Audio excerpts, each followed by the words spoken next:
네, 그러면 네. 또 운조 커피 오랜만에 또 한번 입에 담아보네요. 네, 그럼요. 운조 커피 참 그 아침마다 커피 언제 드세요? 커피? 요즘 뭐 하루에 한 서너 번 먹죠. 일어나서는 아니고 바로 안 드세요? 아침에 이제 아침에 대략 이제 생방 끝나고 네. 그때 한 잔 이제 딱 마시죠. 운조 맞아요. 커피. 네, 운조 커피 맛있죠. 네. 자, 그리고 정프로 갑질에 대한 논란이 여전히 많습니다만 정프로가 화내면 저 정도로 화내지 않지요. 네, 여러분한테 화내기 전에 가만히 계시기 바랍니다. 자, 그러면 박병창 이사님과 함께 오늘 시장 이야기 네. 본격적으로 좀 나눠보도록 하겠습니다. 박병창 이사님 어서 오십시오. 예, 안녕하십니까. 네, 반갑습니다. 네, 금요일에 박 이사님 패션이 참 좋은 것 같아요. 그러니까 이건 이제 다 우리 사모님 작품이라고 봐야 되겠죠? 그래요? 아닐 것 같아. 왠지 이사님 직접 왜 그렇게 생각하세요? 아니 이사님은 사모님이 사주는 거 그냥 대체로 입지 쇼핑 않으세요? 같이 합니다. 그렇죠. 같이 하는데 네. 뭐 서로 좋은 주고 그렇게 하고 있습니다. 아니 아니 그 옷을 사는데 꼭 이거 어떠냐고 허락받아야 되고 제가 아니고 내 옷 사는데도 그죠? 아니 제 옷이 아니고 자기들 옷 사는데 꼭 물어보죠. 꼭 물어봅니까? 네, 제 옷 살 때도 그렇고. 참 허락받을 일이 많습니다. 자, 그러면 오늘 시장 먼저 미국부터 좀 볼까요? 예, 굉장히 강하게 그동안에 올라왔고 변동성도 있고 그랬는데 좀 주춤하는 그런 모습을 나타내고 있습니다. 네. 그리고 미국은 오늘이 옵션 만기일입니다. 미국 옵션 만기의 청산 또는 롤오버 또는 일단 해결돼야 될 물량이 네. 어느 정도 규모일 것 같아요? 금액 규모로요? 규모로. 왠지 좀 너무 쓰나? 일단 100조는 될 것 같아요. 지수도 있으니까요. 100조 정도 아니고 약 네. 한 2조 5천억 2조? 달러. 네, 네. 달러로. 전 100조 원 얘기한 거예요. 달러로 2조 5천이면 한 2조 달러가 이래요. 4천조쯤 되는 거 아니에요? 3,800조? 어마어마한 규모로 움직입니다. 네. 그 선물업종 동시만기는 더 크고 막 그렇습니다. 네. 그러니까 상당히 영향을 주는데 그런 부분들 때문에 이제 만기일에 신경을 되게 많이 씁니다. 근데 그게 동시만기 때 크게 영향을 주는 거고 네. 옵션 만기일 때는 개별적으로 종목별로 움직인다라고 보시면 좀 될 것 같습니다. 그러니까 약간 관망하는 분위기가 있을 수밖에 없고 그동안 많이 올라왔던 쪽에는 추가적으로 더 매수하면서 막 올라가기가 좀 힘들죠. 네. 내려가는 부분들도 더 아래 배팅으로 하기도 어렵고 그런 부분들이 좀 작용을 하고 있다고 보시면 될 것 같고 어제 아주 큰 뉴스는 좀 없었고요. 혼조 상태로 마감을 했고요. 다우가 그동안에 상대적으로 나스닥 오른 동안에 빠졌었잖아요. 다우는 올랐고요. 네. 나스닥은 빠지는 그런 모습을 나타냈습니다. 어제 PPI가 발표됐는데 이 해석이 분분합니다. 이게 뭐 PPI가 전월 대비 마이너스 0.5% 5년 만에 가장 큰 낙폭이라고 합니다. 네. 그리고 전년 대비 플러스 2.4, 근원은 플러스 2.9인데요. 이것으로 인해서 그러니까 PPI가 떨어지는 것은 좀 안 좋은 경기의 국가에서는 어떻게 해석하냐면 이거 스태그플레이션 가는 거 아니냐 이런 얘기를 하잖아요. 네. 그러니까 미국도 스태그플레이션에 대해서 우려가 계속 있었는데 뭐 이렇게 지금 PPI가 급격하게 좋지 않은 지표가 나왔는데 이런 네. 부분에 대해서 월가에서는 뭐 크게 신경을 좀 안 쓰고 있어요, 사실은요. 근데 왜 그런 부분을 좀 보이느냐? 이거 물가 지표지 않습니까? 물가가 향후에 여름 이후에는 올라갈 거라고 보는 거가 대체적으로 생각을 하고 있지 않습니까? 네. 근데 이제 그런 부분에서 일시적으로 이런 현상이 나타난 것이다라고 좀 해석을 좀 하는 것 같고요. 그리고 이 안에서 우려의 상황은 좀 있습니다. 그 부분은 뭐냐면, 일단 관세를 통해서 상품 가격이 오르면 그러면 물가가 올라야 되는 게 맞는 거잖아요. 네. 그런데 이게 왜 떨어졌냐라고 봤더니 가장 많이 하락한 부분이 서비스 부분이 가장 많이 하락을 했고요. 그리고 유통 서비스에서 가장 많이 하락을 했어요. 물류가 없었다는 얘기네요. 그러니까 무슨 얘기냐면은 관세를 통해서 물가 자체가 지금 이 공급단에 있는 기업들이 더 높은 가격에 있잖아요. 네. 이거 소비자단에 전가하지 못하고 있다라는 거예요. 지금 첫 번째 그거고 두 번째는 소비자단에서 가격이 오르는 부분들을 인식하면서 일부 사재기가 있었다고 했지만 그런 부분들 빼놓고 전반적으로는 소비가 좀 둔화되고 있다라는 거예요. 네, 이런 부분들이 향후에는 좀 전체적인 미국의 경기에 영향을 주지 않겠냐라는 건 있는데 그건 향후에 나중 얘기고 네. 나중 얘기고 지금 상황에서는 이건 좀 더 지켜봐야 된다 이렇게 해석을 했습니다. 그래서 이렇게 크게 영향을 주지 않았지만 이 부분에 대해서 해석을 하면서 이제 우려하는 목소리도 분명히 있다. 네, 그렇게 말씀을 좀 드리겠고요. 그리고 어제 나온 뉴스 중에서 그러니까 시장의 내부적인 뉴스는 그렇게 크게 없었는데 파월 의장의 연설 중에 장기 금리 상승 가능성에서 언급한 부분을 시장에서는 굉장히 예의주시하고 있습니다. 장기 금리라 하면 이제 10년 만기 국채 수익률이 올라갈 수 있다라고 언급을 한 거예요. 근데 네. 지금 미 행정부에서는 10년 만기 국채 수익률을 가장 신경을 쓰고 얘를 낮추려고 하는 거잖아요. 네. 그래서 요거에 대한 해석이 좀 필요한데 요 뉴스를 하면서 같이 말씀을 드리도록 하겠습니다. 전반적으로 그냥 혼조 상태에 마감하는 그런 상황이 됐습니다. 자, S&P 500 지수의 일봉입니다. 이 횡선들은 뭐냐면 이게 저점 그리고 요 중간에 있는 횡선 지금 여기 보시죠? 커서가 지나가니까 요거는 관세 발표. 그리고 요 위에 있는 두 선은 그 전에 있었던 박스권. 네요. 이게 신고 지수입니다. 여기가. 네. 신고 지수고요. 그러니까 관세는 전부 다 회복을 했고 그 전에 있는 박스권에 들어가서 신고 지수를 향해서 가고 있는 그런 상황이 좀 있습니다. 그럼 이제 신고 지수에 거의 다 이제 임박해 있는 상황이 이게 주봉인데요. 이렇게 간다 만약에 그러면 신고 지수를 내면서 계속 갈 수 있는 모멘텀 뭐 이런 것들이 좀 더 시장에 나와줘야 되잖아요. 네. 그게 뭐가 있을까라는 생각을 이제 시장에서 좀 하게 되겠죠. 그리고 연속해서 상승한 이게 주봉인데 지금 이제 4주 연속 상승을 하고 있지 않습니까? 그러니까 이제 시장을 좀 주춤하는 그런 모습을 좀 나타내고 있습니다. 물론 여기서 이후에 어떤 재료들이 나와서 여기서 이걸 돌파하고 갔냐 마느냐 이런 것들은 지금 미국의 시장을 보면은 충분한 유동성이 아직까지 존재해 있고 물론 4월에 굉장히 많이 빠져서 유럽과 이제 이머징 좀 간 부분은 좀 있습니다. 네, 그런 부분 속에서 다시 그것이 악재가 둔화되면서 다시 이제 일부 종목에 집중되는 그런 현상이 좀 나타나고 있는데 여기서 추세적으로 더 많이 가기 위해서는 그러면은 모멘텀이 좀 필요하지 않겠냐 네. 이런 얘기들을 좀 하고 있는 상황인 것 같습니다. 모멘텀이 근데 있을 게 별로 눈에 좀 보이지는 않는. 뭐 새로운 것들이 계속 나와있죠. 이번에 사우디에서 엔비디아 뉴스 있었던 것처럼 그런 것들이 이제 그런 것들이 있던지 아니면 네. 우크라이나 러시아 전쟁이 진짜 전쟁 종료가 된다든지 쉽지 않을 것 같은데. 금리 인하가 빨라진다든지 뭐 그런 것도 금리 될수 인하는 있어요. 빨라질 건 않을 거야. 그건 아니에요. 예. 그렇게 새롭게 뭔가 좀 나와야 되는데 그런 것들에 대해서 함부로 지금 얘기할 수 있는 상황은 또 아니에요. 왜냐? 이런 시장을 움직이는 정책에 되게 돌발 변수를 많이 일으키는 트럼프 대통령이 지금 하고 있기 때문에 네. 그러고 있기 때문에 어떤 것이 나올지에 대해서는 지금 뭐 어떻든 시장에서는 관망하는 분위기인데 아랫 방향도 뭐 어떤 또 새로운 게 나올 수도 있겠죠. 그런 것 중에 지금 트럼프 대통령은 위쪽을 바라보면서 움직이겠지만 지금 파월 의장은 약간 아래쪽의 방향에 언급을 했기 때문에 시장에서는 그것을 신경을 쓴다. 네. 그렇게 설명을 좀 드리고 있는 겁니다. 우리 시장은 어제 마이너스 0.73% 코스피가 빠졌고요. 2621포인트, 코스닥 0.79% 하락했습니다. 외국인들이 최근에 계속 사고 있는 그런 모습을 나타내고 있고요. 근데 우리 시장 어제 말씀드린 바와 같이 4월 둘째 주 저점으로부터 6주 연속 반등을 하고 있고 지수 자체는 주간으로 5주 연속 상승을 하고 있습니다.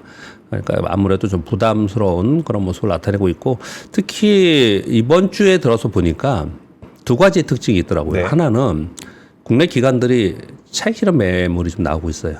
기관들이 좀 안 삽니다, 요즘에. 근데 외국인들은 좀 사고. 네, 외국인들은 네, 사고. 네. 네, 기관들은 좀 거기다 외국인들에서 하는 데 대고 매도하는 그런 모습을 좀 보이고 있고요. 또 하나는 외국인들이 이제 매수세가 있긴 한데 전체적인 패시브의 전체 자금에서는 매수세가 있는데 네. 종목별로는요, 좀 올라왔던 종목들, 그동안 이슈가 됐던 종목들의 공매도가 여전히 굉장히 강해요. 종목들을 보시면 여러분들이 그 화면에 보면 네. 우리 이런 거 있지 않습니까? 전체 수급에서 개인 그리고 외국인 기관 그리고 기관은 나눠져 있지 네. 않습니까? 나눠서 해서 거기 보면은 뭐 금투 지금은 투시는 뭐 없지만 뭐 금투서부터 해서 쭉 사모펀드까지 기타 법인가 쭉 있잖아요. 그 맨 끝에 보면은 증권사도 거의 다 똑같아요. 끝에 보면은 공매도라고 해서 나와요. 공매도라고 해서 나오거든요. 예, 그게 전일에 전체 거래량에서 공매도가 어느 정도인지 이게 쭉 나오거든요. 그 종목들을 보면은 여전히 굉장히 공매도가 굉장히 세요. 굉장히 세고요. 그리고 공매도를 주로 많이 하는 창구가 있어요. 창구라 하면 증권사. 네. 창구. 그래서 이렇게 보면은 아침부터 이렇게 보면 이 종목이 올라가면은 매물 나오고 막 이렇단 말이에요. 네. 업팅 룰을 있기 때문에 이렇게 눈에 보인단 말이에요. 그래서 창구를 보면 꼭 그 창구야. 그러니까 여전히 종목별로 공매도가 굉장히 활발히 진행되고 있다라는 거예요. 이제 그 얘기를 드리는 이유는 우리 시장이 꽤 올라온 건 맞습니다. 우리나라 지수를 보면 꽤 많이 올라왔어요. 차트 보시면요. 이게 지금 우리나라 코스피 지수 일봉입니다. 네. 이 횡선은 제가 오늘 임의대로 그리는 게 아니고 뭐 전에부터 계속 이 횡선을 가지고 말씀을 드리고 있는데 네. 여기가 관세로부터 급락했고 그 전에 박스권에 있던 대로 다시 들어온 거거든요. 그러니까 정고점에 이제 임박해 있는 상황이에요. 그래서 이제 주춤하는 그런 모습을 나타내고 있거든요. 이게 이제 일봉이고요. 이거 이제 주봉으로 보면은 이제 이런 현상입니다. 정고점을 돌파하면 정말 강해질 수 있는 그런 상황인 거거든요. 지금 외국인 수급과 그리고 공매도 얘기하면서 갑자기 왜 요 얘기를 꺼내느냐? 우리 시장이 지금 여기 보면은 여기는 지금 커서 있는 여기는 마이너스예요. 그렇지만 저점으로부터 크게 반등을 했고 그 이후에 1, 2, 3, 4, 5주간 반등을 한 거거든요. 그러면서 정고점까지 왔어요. 그러니까 누가 보더라도 이거 좀 부담스럽잖아요. 그러니까 이제 그 기관들이 그런 생각을 되게 많이 갖는 것 같아요. 그러니까 여기서는 이제 또 못 갈 거야. 여기서는 좀 차익 실현하고 그 다음에 좀 리밸런싱 하자 이런 생각을 지금 갖고 있는 것 같아요. 제가 시장을 이렇게 쭉 보니까. 그런데 그런 가운데 똑같이 공매도를 하고 있는 쪽에서도 종목별로 제가 보기에는 롱숏이 아니에요. 그냥 종목별로 매도하는 거예요. 돈을 벌기 위한 네이키드 공매도들이 꽤 있다라는 거거든요. 여기서 정말 이걸 돌파하면서 힘차게 갈 수 있는 동력이 나오면 네. 공매도가 쉽게 그렇게 하지 못합니다. 또는 생각보다 강할 수 있어요. 지금 공매도가 제가 강하다고 계속 설명을 드리잖아요. 쇼커버 나올 수 예, 있어요. 쇼커버가 굉장히 강하게 나올 수 있어요. 예, 지금 보면요. 그래서 우리는 이 정고점을 돌파하면서 위로 갈 수 있는 모멘텀이 정책적으로 나와야 돼요. 정책적으로. 시장 내부적인 수급 자체로 그렇게 할 수 있는 상황은 아니에요. 네. 그래서 뭐 지금 우리가 대선을 앞두고 있지만 정책적으로 시장의 분위기를 바꿀 만한 상황이 만들어져야 되는 게 굉장히 지금 관건이에요. 그러지 않으면 우리 시장은 뭐 여전히 뭐 많이 올라오기도 하곤 했지만 종목들로 보면은 그냥 좀 보면 올라가다가 또 힘없고 네. 뭐 이런 종목들이 많잖아요. 네, 그런 모습이 계속 나타나지 않을까라고 생각을 합니다. 네. 그래서 시황하면서 그 얘기를 잠깐 드렸는데요. 미국 시장에서도 파월 의장 얘기를 이제 걱정을 한다고 했는데 그거부터 먼저 말씀을 드리고 제이미 다이먼의 얘기를 좀 드리겠습니다. 그 내용은 뭐냐면요. 파월 의장이 장기 실질금리 상향 조정 가능성에 대해서 언급하는 보도들이 지금 나오고 있습니다. 경제 체질 변화와 정책 불확실성으로 인해서 장기 실질금리가 과거보다 높게 형성될 가능성이 크다. 공급 충격이 빈번하고 지속적으로 발생하고 있어서 과거의 저금리 시대 재현은 어려울 것이다.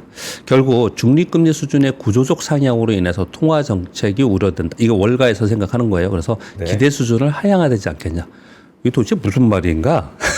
근데 아마 여러분들 다 이해하실 거예요. 무슨 얘기인지는. 근데 심플하게 얘기를 하면 뭐냐면은 심플하게 말씀드리면 과거에 2000 글로벌 금융위기 이후에 미국의 시장이 2008년이잖아요. 네. 그때부터 2020년 팬데믹까지 12년이고 그 이후에도 돈을 왕창 풀어가지고 어마어마한 호황을 계속 누렸지 않습니까? 네. 지금도 그 유동성의 바탕 위에 있고 미국 시장이. 근데 그랬던 것은 2008년도에 글로벌 금융이 맞으면서 금리를 거의 제로 금리 수준으로 만든 상황 속에서 돈을 계속 풀었지 않습니까? 네. 그러면서 저금리 시대를 살았어요.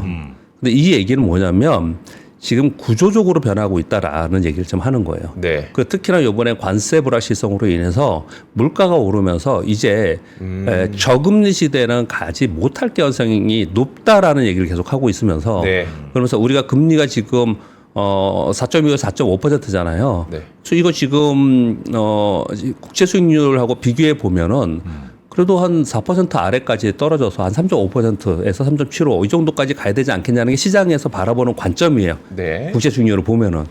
그런데 파월 의장이 계속해서 지금 완화적 스탠스를 쓰지 않고 이렇게 얘기 좀 하고 있는 거는 그 밑에까지 이번에 만약에 3.5까지 3.75까지 내렸다.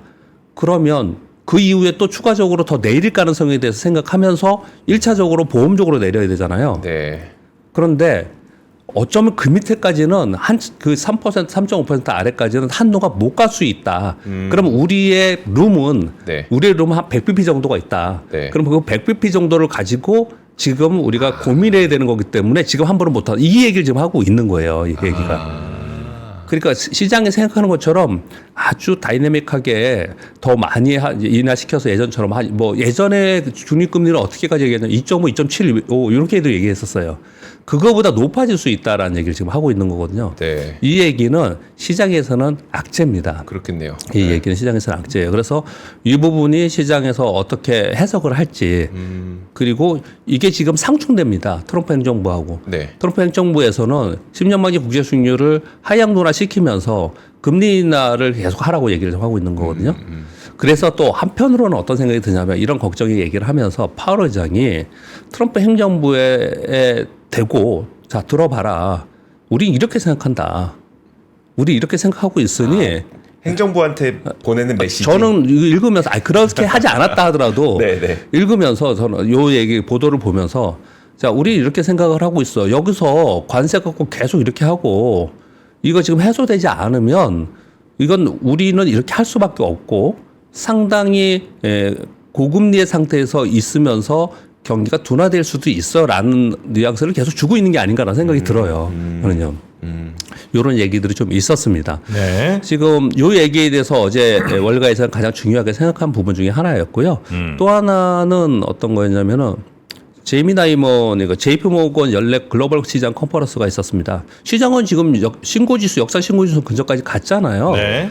그럼에도 불구하고 이런 얘기를 굽히지 않고 후퇴하지 않고 계속 얘기하고 있습니다. 뭐 읽어드리면 경기 침체를 피할 수 있기를 바라지만 현 시점에서 이 가능성을 배제하지는 않겠습니다. 트럼프의 관세 정책을 한 달 넘게 시장을 뒤흔들고 있으며 일부 고객들은 이 변동성 때문에 투자를 보류하고 있습니다. 네. 라고 얘기를 좀 하고 있어요. 그러니까 어떤 특정한 자금들은 여전히 이 부분에 대해서 생각하고 있다라는 거죠. 그러니까 잊지는 않아야 된다는 거예요. 지금 현재 상황을 있는 그대로 시장에 순응하느라는 게 투자 격언에 굉장히 중요한 얘기예요. 그 부분은 분명히 맞지만 항상 이런 쪽의 시각을 갖고 있는 사람들이 이 시장에는 또 존재하고 있다는 걸 저는 전해드리는 거고요. 그래서 제가 생각하는 결론은 어떻게 생각하냐면 특정 종목으로 수급 쏠림이 다시 나타날 가능성이 있을 것 같아요. 시장이 전반적으로 대세 상승으로 추세 상승을 할 때는 네. 순환하면서 너도 가고 나도 가고 이런 현상이 나타나는데 네. 그렇지 않고 이렇게 우려야 하는 패시브 자금들이 좀 있다면 네. 그러면 일부의 자금들이 움직이면서 그 자금들은 전체적으로 골고루 뿌려지는 게 아니고 일부 종목으로만 계속하는 그래서 어쩌면 맨날 엔비디아만 가고 테슬라만 가고 네. 그런 적이 있었잖아요. 네, 그렇죠. 그렇게 재현되는 시장에 담궈 좀 있지 않을까. 라는 전 시황 얘기를 지금 하는 거니까 네네. 그런 현상을 좀 생각이 좀 들더라고요. 네. 이것저것 막 돌아가면서 오르는 네, 시장 네. 아니고 지금부터는 아마 특정 종목이 계속 쏠리면서 강화될 가능성이 높다. 예, 예. 네. 그렇게 이제 지금 시장을 보신다는 거죠. 예, 전체 시장에 대해서 걱정의 목소리도 지금 나오는 거 보니까 곧 미장 우리나라장 비슷합니까? 우리나라도 지금 여전히 뭐 종목으로만 쏠리고 있고 종목 장세만 됐는데 미국하고 우리하고 약간 다른 점은 뭐냐면 우리나라는 그냥 정책 테마 위주로 많이 움직이고 있습니다. 네. 어제 교육주도 많이 올랐죠. 네. 그래서 어제 대선 테마에서 교육 얘기 막 했잖아요. 그러니까 그쪽 위주로만 많이 움직이고 있는 상황인 거고 그런 가운데 아까 말씀드린 바와 같이 종목별로는 공매도가 여전히 굉장히 강해요. 그래서 공매도 부분 때문에 못 가는 부분은 상당히 있다. 그렇지만 전체적인 외국인 패시브 자금은 유입되고 있다라는 부분들을 제가 한번 가져와 봤습니다. 위에 있는 건 4월 1일부터 4월 30일까지예요. 외국인들이 9조 3천억 팔았습니다. 한 달 동안 10조억 팔았어요. 진짜 네. 어마어마하게 판 겁니다. 연기금도 그 낙폭에 따라 저가 매수를 하면서 2조 3천억 정도 매수를 해줬어요. 연기금도 사주고 외국인도 사줬습니다. 그러면서 4월 달에 사실 밑으로부터 아래로부터 강한 반등을 줬지 않습니까? 네. 그런데 5월 1일부터 5월 15일 어제까지에 봤더니 외국인들이 1조 3천억 정도 샀어요.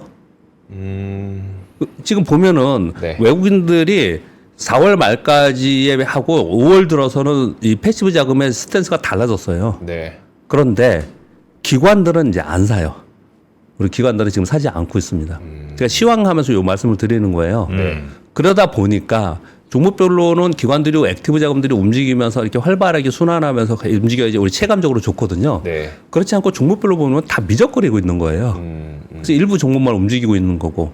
그러면 외국인들이 1조 3천이나 샀으니까 외국인들의 힘에 의해서 좀 올라가야 되는 거 아니냐. 그렇지 않고 외국인들은 전체적으로 뿌려서 사고 있기 때문에 그냥 전체적인 시장의 방어 역할을 지금 하고 있지만 네. 끌어올리는 역할은 지금 하지 못하고 있는 그런 상황이에요.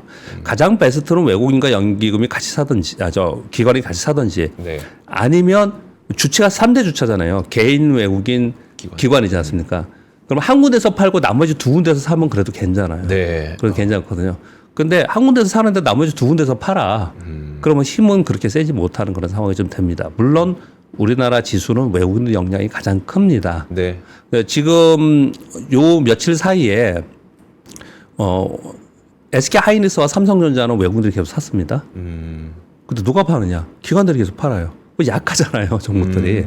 네, 그런 현상이 좀 나타나고 있고, 그리고 요 부분들을 보시면서는요, 그동안에 계속 얘기했던 외국인들이 9개월 연속 매도를 했고, 약 36조 원 순 매도한 거는 굉장히 이례적이다. 네. 그 부분이 해소될 가능성이 상당히 있습니다.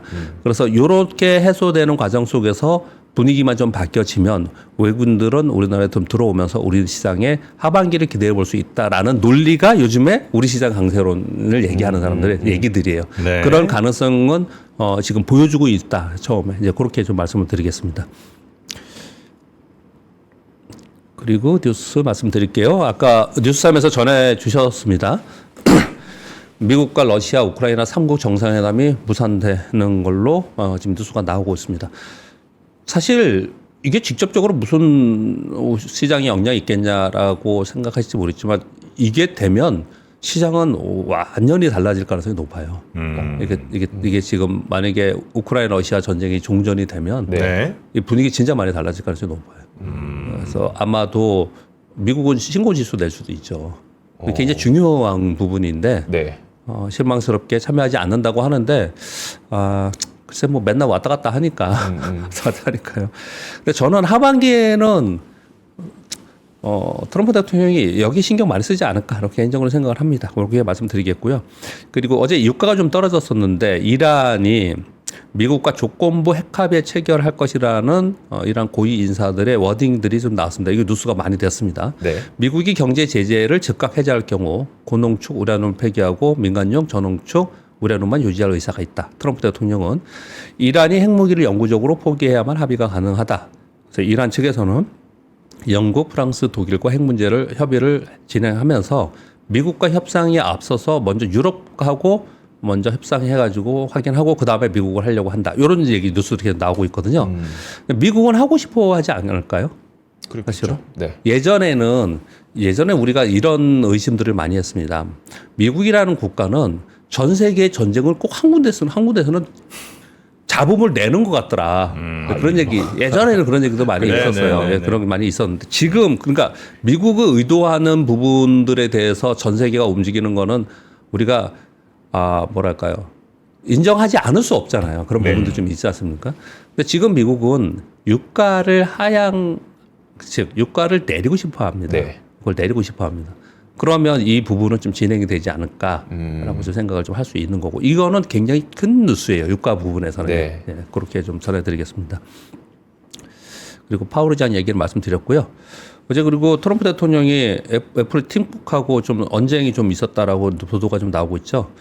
애플이 지금 인도에서 생산을 꽤 많이 늘리고 있습니다. 그리고 생산 공장 라인을 지금 거기다 지르려고 지금 하고 있는데 트럼프 대통령이 애플에 직접적으로 인도에서 생산하지 않았으면 좋겠다. 아니 그거를 기업한테 그러니까 이제 이유는 이거죠. 네. 미국에서 생산 확장해라. 미국 내에서. 돈이 돼야 하죠. 그래서 이런 얘기는 했습니다. 약간 틈을 주긴 한 거죠. 인도에서 판매하는 거, 인도에 생산하는 건 오케이 허용할 수 있겠어. 근데 인도에 생산해서 미국에 파는 거 이거 미국에서 만들어. 이렇게 요청을 했다고 합니다. 여기 이슈가 어저께 좀 된 부분이 좀 있었습니다. 그리고 자, 이 5번 뉴스 되게 재미있는 뉴스입니다. 네. 정프로님께 여쭤보려고 네. 합니다.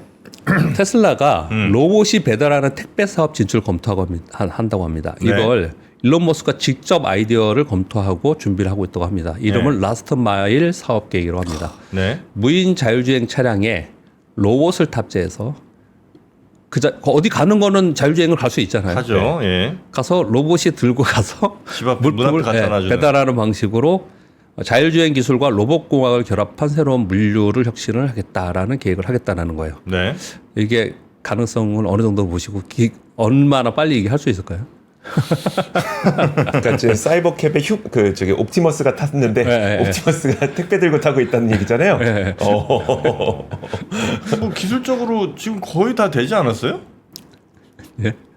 그 옵티머스도 애 보니까 뭐 춤도 잘 추지만 네네. 짐 들고 뭐 그 앞에 놔주는 게 아주 어려운 일은 아닌 것 같고 네. 사이버캡은 돌아다닐 수 있을 테니까 뭐 그것도 어려운 일은 아닌 것 같고 예. 물류센터만 잘 마련하면 뭐 어쨌든 물류센터에도 아마 사람 하나도 없을 것 같긴 한데 예. 뭐 저는 뭐 한 4, 5년 정도 안에 충분히 할 수 있지 않을까. 그냥 전 프로님 의견을 듣고 싶었습니다. 전 잘 몰라가지고 아, 그렇습니까? 보면서 아, 야, 괜히 불안했네. 아이디어 굉장히 좋다. 네. 아 일론 머스크 나온 아이디어다. 미래지향적이고 생각이 네, 들고. 네, 네. 근데 만약에 이게 된다면 네. 이 물류업계는 어마어마한 게 바뀌는 그러니까. 거잖아요. 이게. 사실 그렇죠. 물류가 네. 항상 문제가 됐던 게 라스트 마일이었잖아요. 네. 사실 그 기착지까지는 다 갈 수 있어. 마지막 소비자한테까지 그게 이제 라스트 마일인데 예. 마지막 소비자 따는 예. 항상 사람이 해야 돼. 예. 그래서 사실 우리 그 배달하시는 분들 다 일거리가 있는 이유가 그거고. 예. 근데 그거를 사이버캡에 휴머노이드가 한다. 근데 우리나라에서는 안 될 거야 아마. 아무리 저 휴머노이드 로봇 나와도 예.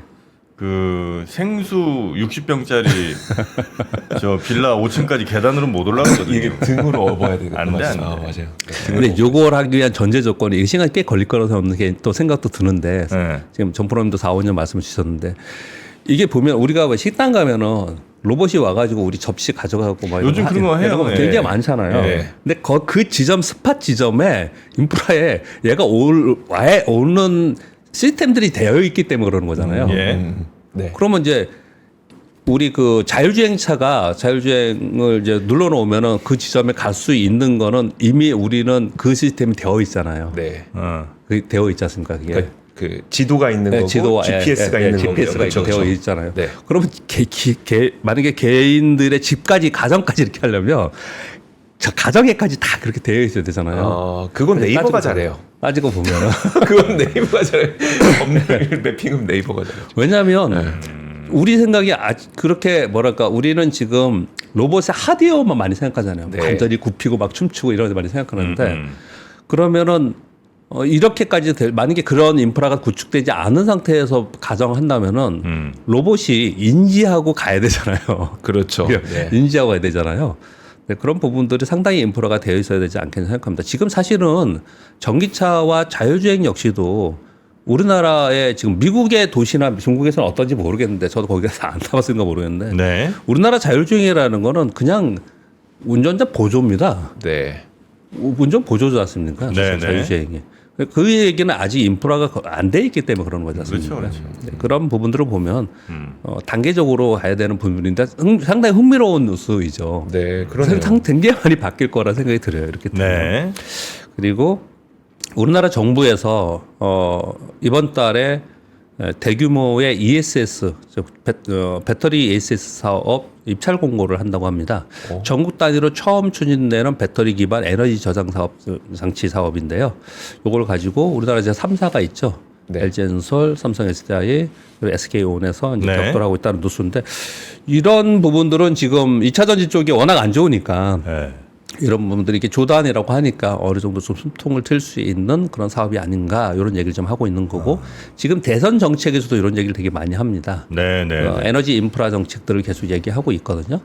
그 에너지 인프라 정책에는 이 ESS 사업이 네. 동시에 들어갑니다. 그렇기 때문에 우리 2차 전지 쪽에 이쪽만 좀 특화되어 있거나 이쪽을 좀 잘하는 쪽은 좀 차별화 가능성에 대해서도 한 번쯤은 고려해 보시지 않나 이렇게 생각을 합니다. 배터리 ESS가 사실 돈이 되게 많이 들 거 아니에요. 네. 요즘에 그 용융염으로 에너지 저장하는 게 있대요. 용융염. 그게 뭐냐면 소금을 어마어마하게 해놓고 그걸 네. 녹이는 거예요. 그러니까 낮에 생산되는 남는 에너지로. 전기로. 네. 네. 이제 ESS도 사실 비슷한 게 많잖아요. 낮에 막 태양광 막 저 해서 저장해놨다가 저녁에 뭐 태양 없을 때 쓰기도 하고 뭐 이런 거 아니에요. 네. 용융점 그러니까 소금을 녹여갖고 그 온도가 엄청 높다네. 네. 남는 전기로 녹인 다음에 걔를 나중에 뭐 밤이나 이럴 때 그 뜨거운 열기 남아 있는 걸로 네. 물을 끓여갖고 터빈 돌린대요. 어. 그래서 물론 이제 규모는 요 뭐 그냥 ESS보다 훨씬 크겠지만 네. 그런 이제 발전 같은 것도 요즘 외국에서 아. 준비하고 막 또 개발한다고 하더라고요. 네. 그래서 그런 에너지 저장을 어떻게 할 거냐가 확실히 이제 그렇죠. 차기 그 국가들의 어떤 발전 내지는 그 위상을 결정할 매우 중요한 맞아요. 팩터인 것 같다. 그동안에는 데이터 센터 얘기하면서 AI 데이터 센터 얘기하면서 그 중요성을 생각하고 그리고 부족했기 때문에 더 많이 지어야 된다 얘기를 했고 그래서 처음에 얘기했던 거 신재생 에너지 얘기했고 재생 에너지 얘기했는데 전기가 누수되는 게 워낙 크다 보니까 네. 그리고 저장 장치 아니면은 변압기 아니면 송배전 시설 여기까지가 우리가 이제 그동안의 흐름이 온 거잖아요. 네. 그렇게 흐름이 왔는데 뭐 우리가 몇 차례도 우리 세 분이 같이 말씀 나눴다시피 인프라를 다 새로 하고 있는 상황이라서 꼭 그게 아니더라도요. 네. 아니더라도 이 전력망에 대한 인프라는 앞으로 한동안 계속해서 다시 바꿔나가는 상황이 좀 될 것 같은 생각이 들어요. 네. 그리고 점차로 소위 AI 기능이 들어가는 사업들이 더 많아지면서 네. 이 전력을 계속 먹고 있는데 어마어마한 전력이 소요가 되는데 이 전력을 어떻게 마련할 것인가에 대한 고민이 엄청나게 큰 것 같더라고요. 네. 우리 국내 뉴스도 그런 게 되게 많잖아요. 뭐 얼핏 보니까 어디 서울대 뭐 연구소에서 뭘 해야 되는데 연구실에서 네. 뭐 전기가 안 돼가지고 뭐 못하고 있다 뭐 이런 뉴스 나오잖아요. 네, AI 연구하는데도 네. 연구용 저 전기가 안 돼서 못하고 그런 얘기 하잖아요. 네. 이거 되게 심각한 거죠. 그러니까 지금 맞습니다. 대선 공약에서도 그래서 에너지 뭐 밸류체인 뭐 네. 에너지 라인 뭐 이런 얘기들 계속 지금 나오고 있는 상황이지 않습니까? 그래서 앞으로 이 부분에 있어서는 성장이 분명히 맞는 거라고 하는데 이제 어느 기업이 또 어디에 핵심을 두고 잘 쫓아갈 것인가 네. 이런 부분들이 상당히 있는 것 같고 우리가 뭐 잠깐 잊어버렸지만은 메타에서 네. 전 세계를 해저로 다 해저 케이블로 전 세계를 다 잇는다 이런 얘기들 좀 하고 있지 않습니까? 네. 확실히 이제 이쪽은 분명히 맞는 것 같은데 우리가 거기서 선두에 나서서 기술력 선두로 나서서 우리가 이끌 수 있을지가 이제 앞으로 우리가 지켜볼 문제이고 우리 이제 투자자 입장에서 그런 걸 좀 많이 고려를 해야 될 것 같습니다. 네. 마지막의 뉴스는요. 모건 스탠리 리서치에서 발표한 건데 이게 그림도 있는데 제가 그림을 가져오지 않았는데요. 유가 하락에 연동하는 아시아 CPI에 대해서 리서치를 냈습니다. 유가가 약 $10 정도 하락하면은 배럴당 아시아 전체적으로 약 0.4% CPI가 하락하는 결과를 낼 수 있다. 그래서 국가별로 좀 다른데요. 말레이시아는 0.9%, 태국 0.8%인데 한국은 0.7% 떨어지는 효과가 있다라는 거예요. 석유 의존도에 따라서 이렇게 좀 다른가요? 그렇죠. 네. 그러니까 유가 하락이 얼마나 중요한가를 좀 볼 수 있는 거죠. 이거는 이런 거죠. 만일 경기가 부진해서 유가가 떨어졌다라고 네. 한다면 뭐 시장에는 그게 뭐 호재나 이런 부분은 좀 아니지 않습니까? 네. 근데 전반적인 지금 있는 상태에서 정치적 정책적 이유에서 유가가 좀 떨어지는 부분이 있다면 CPI가 떨어지는 거고 네. 그리고 CPI가 떨어지는 뭐 다른 것들이 뭐 그대로 둔 상태에서 상수로 있는 상태에서 CPI가 물가가 떨어지는 부분은 그러면 한 국가에서 금융 완화 정책을 쓸 때도 룸이 좀 많이 생기는 거고요. 네. 그러니까 모든 정책에서 좀 더 유리해지는 거지 않습니까? 그래서 이렇게 아시아에 대해서 얘기를 했는데 이게 바로 얘기하는 트럼프의 생각이잖아요. 그러니까 트럼프가 유가를 떨어뜨리고 그래서 물가가 전반적으로 떨어지면서 봐라 유가 떨어지고 계란값도 이렇게 떨어졌는데 네. 그랬는데 왜 금리 인하 안 하냐 계속 그렇게 얘기를 하고 있는 거지 않습니까? 그러니까 전반적으로 앞으로는 이 유가에 대해서 계속 얘기도 많이 나올 수 있는 부분인 것 같습니다. 네. 근데 유가가 10% 떨어진 아니 $10 떨어지는 예. 거면 엄청 많이 떨어지는 건데 그게 물가에 기여하는 거는 네. 그렇게 크진 않은 수. 크지 왜요? 않아? 왜 이게 엄청 큰 거죠? 좀 봐봐요. 엄청 큰 거죠. 이 CPI가 네. 예를 들어 3.7에서 3.0이 되면 그럼요. 어마어마하잖아요. 네. 3.7에서 예, 그렇죠. 네. 근데 이 얘기죠. 아니 한국 포인트가 아니었죠. 포인트지 이거는. 네, 아니 그러니까 아마 자체가 높지 않잖아요. 자체가 2.7, 3%뿐이 안 되잖아요. 그러니까 이제 그거 약간 아마 좀 네. 예, 헷갈린 것 같긴 한데 여튼 요거는 포인트로. 그래, 포인트. 그러니까 3.7에서 3.0이 될 정도면 그러면 크죠. 아니, 그럼 크잖아. 크죠. 네. 아이. 제가 알겠습니다. 그걸 안 적어와서 좀 그런 것 같습니다. 네. 여튼 10달러 하락하면 요 정도 영향이 이제 아시아 국가들에게 있으니 지금 우리 한 61달러 정도 하잖아요. 60달러 뭐 이 정도 하잖아요. WTI 기준으로요. 그죠? 예, 60달러 저는 예, 합니다. 그러면 전에보다 뭐 벌써 한 어지간할 때보다 한 20-30달러 이상은 떨어진 거 아니에요, 그죠? 그렇죠. 예, 그러니까 꽤 많이 CPI. 전쟁했을 때 100달러였잖아요. 예, 전쟁했을 때 100달러였지 않습니까? 예, 진짜 이렇게 좀 하향 안정되는 게 우리로서는 좀 좋은 것 같긴 한데. 더 좋죠. 근데 네. 그래서 지금 약간 시간 뭐 잠깐 말씀을 좀 드리면 요즘에 우리 시장을 보면서 좀 답답한 느낌을 좀 받는데 이유는 뭐냐면 지수는 올라왔어요. 네. 그리고 뭐 종목들도 좀 올라와서 수익률도 좀 보탬이 되고 합니다. 그럼에도 불구하고 조금 답답하다고 느낀 거 뭐냐면 보세요. 지금 유가 얘기했지 않습니까? 유가 많이 떨어졌어요. 우리나라는 유가 떨어진 거 어마어마한 혜택입니다. 네네네네. 유가 떨어졌죠. 원화도 지금 1,398원, 1,500원 간다고 막 그랬었는데 지금 1,300원 후반이지만 1,400원 아래 살짝 떨어졌지 않습니까? 네. 환율 떨어졌죠. 그래서 외국인들 맨날 매도하다가 외국인들 매수로 좀 전환됐죠. 네. 거기다가 정책 리스크 좀 해소가 됐죠. 모든 면이 우리 시장이 좀 좋아질 분위기는 만들어져 있어요. 만들어져 있는데 얘를 야 이렇게 됐으니까 얘를 가지고 우리가 이번에 뭔가 해보자라는 이게 없는 것 같아요. 이게 뭐라고 할까요? 이게 좀 응집력이 없는 것 같아요. 응집력이. 응집력 또 전략적 사고 뭐 이런 것들이 조금 부족한 거 아닌가 하는 아쉬움이 좀 있으시죠? 알겠습니다. 네. 이주호 기자한테 갑질한 거 아닙니다, 여러분. 뭐만 하면 저 타격 없는데? 아무 타격 없었는데. 예, 그냥 이렇게 알려준 거잖아. 이게 자, 포인트로 할 때랑 퍼센트로 할 때랑 약간 느낌이. 그렇죠. 그건 이제 차이가 좀 있는 거니까. 자, 그리고 저 뭐죠? 그 오프라인 세미나, 네. 국내외 유망 종목 탐색 및 매매 전략 세미나 이거를 주로 뭐 서울 어디 뭐 인천 이런 데만 한다고 조금 왜 서울만 비판- 합니까? 네, 있었는데 대구에서도 아마 그 세미나를 지금 진행하려고 하는 것 같습니다. 네. 그래서 NH의 자산관리 컨설팅부 박현지 과장, 정세찬 이사가 네. 국내외 주식 시황 그리고 ETF 매매 전략 등을 여러분과 함께 세미나를 통해서 알려드린다고 하니까 5월 28일 다음 주 수요일 다다음 주 수요일이 되는 모양이군요. 네. 5월 28일입니다. 다다음 주 수요일 오후 4시에서 6시 사이에 NH농협은행 대구본부 3층 대강당에서 진행이 된다고 하고요. 요 링크 있으니까 네. 혹시 대구 경북 쪽에 사시는 분들은 이런 오랜만에 세미나 기회 같은 거 놓치지 마시고 꼭 참여하시기 바라겠습니다. 네. 좋습니다. 자, 그러면 오늘 시장 이야기는 이 정도로 마무리하고요. 박병창 이사님 주말 잘 보내시고 다음 주 월요일에 또 뵙겠습니다. 예, 감사합니다. 고맙습니다.